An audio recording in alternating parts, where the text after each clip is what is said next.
Hello guys, welcome back to new video. तो guys आपको भी रंग दे रंगोली इवेंट का बंडल चाहिए तो इसके लिए गाइस आपको क्या करना पड़ेगा। पहले तो गाइस इसको क्या करना है, इवेंट को ओपन करना है, ठीक है।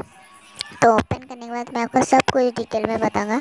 तो ओपन करने में ऐसे कुछ इंटरफेस दिखेगा मिलेगा, इसमें आपको कोई भी चूज़ करना है, ठीक है। तो यहाँ पर एक ब्रश दिखेगा, टोटल ये 9 या 10 ब्रश मैंने गिने हैं।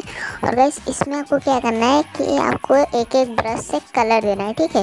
तो यही कलर नहीं, आप चाहे तो कोई भी कलर दे सकते हो। तो आपको 5 किल में एक ब्रश मिलेगा। तो गाइस ब्रश के लिए आपको क्या करना पड़ेगा, 5 किल करना पड़ेगा, ठीक है।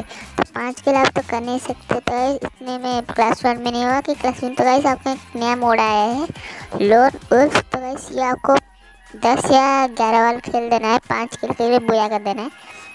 तो गाइस उसके बाद इवेंट में आना है, ठीक है। तो गाइस इवेंट में चलो।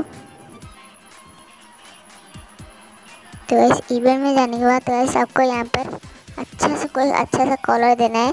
तो कलर देने के बाद यहाँ पर क्लैम का ऑप्शन है, क्लैम करके सीधा वॉलेट में आ जाना है। वॉलेट में आने के बाद गाइस यहाँ पर आपको वी पूरा बंडल दिखाता हूँ। तो यहाँ पर बंडल क्लेम करके एक्टिव कर सकते हो। तो गाइस ये बहुत ही सिंपल है। ऐसे एक्स्ट्रा अपडेट चाहिए तो सब्सक्राइब कर देना। मिलते हैं जल्दी नई वीडियो में। सब्सक्राइब कर देना। तब तक के लिए थैंक्स फॉर